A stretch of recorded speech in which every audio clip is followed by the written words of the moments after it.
Aztec religious art and poetry are filled with images of flowers, birds, and song, all of which the Aztecs greatly admired, as well as human hearts and blood, the precious water, needed to sustain the gods. The mixture of images makes the symbolism of Aztec religion difficult for modern observers to appreciate. Aztec religion depended on a complex mythology that explained the birth and history of the gods and their relationships to the peoples, and on a religious symbolism that infused all aspects of life. As we have seen, the Mesoamerican calendar system was religious, and many ceremonies coincided with particular points in the calendar cycle. Moreover, the Aztecs believed in a cyclical view of history, and that the world had been destroyed 4 times before and would be destroyed again. Thus, there was a certain fatalism in Aztec thought and a premonition that eventually the sacrifices would be sufficient and the gods would again bring catastrophe. Feeding the people, the economy of the empire. Feeding the great population of Tenochtitlan, sorry, I forgot the pronunciation of that. It's pronounced Tenochtitlan. Okay. Yeah. Where are we?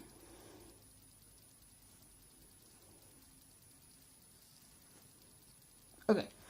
So, feeding the great population of Tenochtitlan and the Aztec Confederation in general depended on the traditional forms of agriculture and on innovations developed by the Aztecs. Lands of conquered peoples were often appropriated, and food sometimes was demanded as tribute. In and around the lake, however, the Aztecs adopted an indigenous system of irrigated agriculture by building chinampas for agriculture. These were beds of aquatic weeds, mud, and earth that had been placed in frames made of cane and rooted to the lake floor. They formed artificial floating islands about 17 feet long and 100 to 330 feet wide. This narrow construction allowed the water to reach all the plants and willow trees. All the plants and willow trees were also planted at intervals to give shade and help fix the roots. Much of the land of Tenochtitlan itself was Chinampa in origin, and in the southern end of the lake, more than 20,000 acres of Chinampas were constructed. The yield from Chinampa agriculture was high. 4 corn crops a year were possible. Apparently, the system of irrigated agriculture had been used in pre-classical days, but a rise in the level of the lakes had made it impossible to continue. After 1200, however, lowering water levels once again simulated Chinampa construction, which the Aztecs carried out on a grand scale. Production by the Aztec peasantry, whom we see at work in Figure 11.4, and tribute provided the basic foods. In each Aztec community, the local clan apportioned the lands, some of which were also set aside for support of the temples and the state. In addition, individual nobles might have private estates, which were worked by servants or slaves from conquered peoples. Each community had periodic markets according to various cycles in the calendar system, such as every 5 and 13 days, in which a variety of goods were exchanged. Cacao beans and gold dust sometimes were used as currency, but much trade was done as barter. The great market at Tlatelolco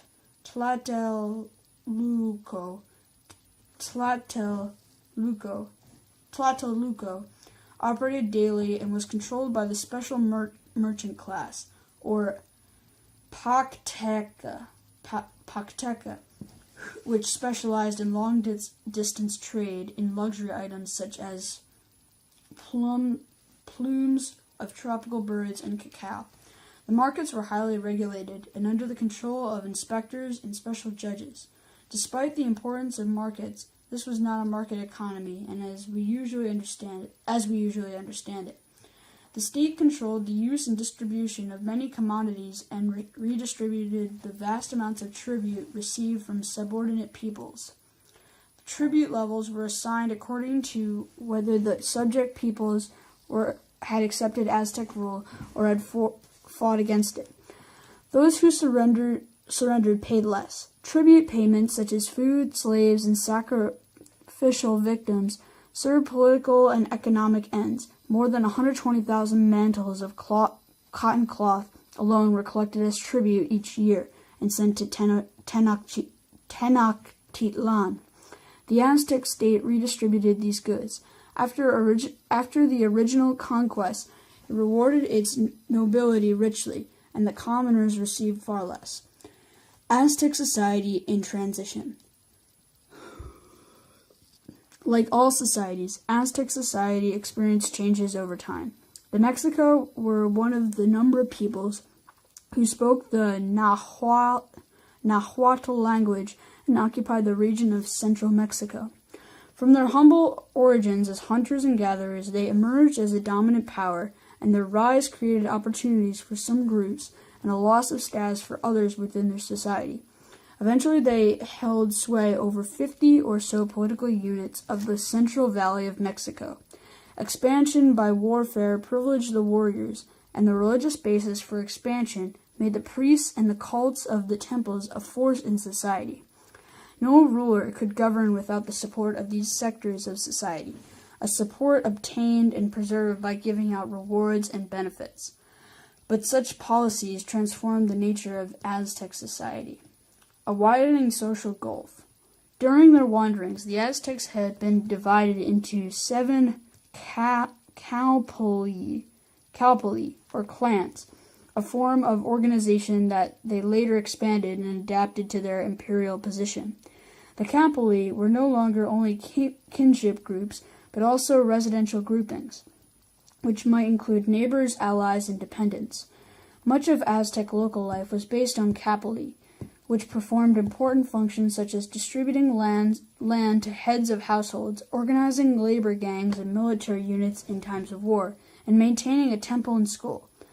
Calpulli were governed by councils of family heads, but not all families were equal, nor were all calpulli of equal status. The calpulli obviously had the ancient and basic building block of Aztec society. In the origins of Aztec society, every person, noble and commoner, had belonged to a calpulli, but as Aztec power increased, the calpulli had been transformed, and other forms of social stratification had emerged. As the empire expanded, a class of nobility emerged, based on certain privileged families in the most distinguished calpulli, or originating from the lineages that held calpulli and from marriages, military achievements, or service to the state. This group of nobles accumulated high offices, private lands, and other advantages. The most prominent families in the calpulli, those who had dominated leadership roles and formed a kind of local nobility, eventually were overshadowed by the military and administrative nobility of the Aztec state. Although some commoners might be promoted to noble status, most nobles were born into the class. Nobles controlled the priesthood and the military leadership. In fact, the military was organized in various ranks based on experience and success in taking captives. Figure 11.5. Military virtues were linked to the cult of sacrifice and infused the whole society. They became the justification for the nobility's status. The flowery death, or death while taking prisoners for sacrificial promise to women sacrificial knife was the fitting end to a noble life and ensured eternity in the highest heaven. A reward also promised to women who died in childbirth. The military was highly ritualized. There were orders of warriors, the Jaguar and Eagle, knights, and other groups. Each had a distinctive uniform and ritual and fought together as units. Banners, cloaks, and other insignia marked off the military ranks. The social gulf had separated the nobility from the commoners, was widening as the empire grew. Egalitarian principles that may have existed in Aztec life disappeared, as happening among the warring Germanic tribes of early medieval Europe. Social distinctions were made apparent by the use of and restrictions on clothing, hairstyles, uniforms, and other symbols of rank. The imperial family became the most distinguished of the Papalitan families. As the nobility broke free from their old calpuli and acquired private lands, a new class of workers, almost like serfs, was created to serve as laborers on these lands. Unlike the commoners attached to the land-controlling calpuli, these workers did not control land and worked at the will of others. Their status was low, but it was still above that of the slaves, who might have been war captives, criminals, or people who had sold themselves into bondage to escape hunger. Finally, there were other social groups. The scribes, artisans, and healers all were part of the intermediate group that was especially important in the larger cities. The long-distance merchants formed a sort of calpuli with their own patron gods, privileges, and internal divisions. They sometimes served as spies or agents for the Aztec military, but they were subject to restrictions that hindered their entry into rivalry with the nobility. It is possible to see an emerging conflict between the nobility and the commoners and to interpret this as a class struggle, but some specialists emphasize that to interpret Aztec society on that basis is to impose Western concepts on a different reality. Corporate bodies such as the calpuli, temple maintenance associations, and occupational groups cut across class and remained important in Aztec life. Competition between corporate groups often was more apparent and more violent than competition between social classes. Overcoming technological constraints. Membership in society was thus defined by participation in various wider groups, such as the calpuli or a specific social class. It was also defined by gender roles. Aztec women assumed a variety of roles. Peasant women helped in the fields, but their primary domain was the household, where child-rearing and cooking took up much time. Above all, weaving skill was highly regarded. The responsibility for training young girls fell on the older women.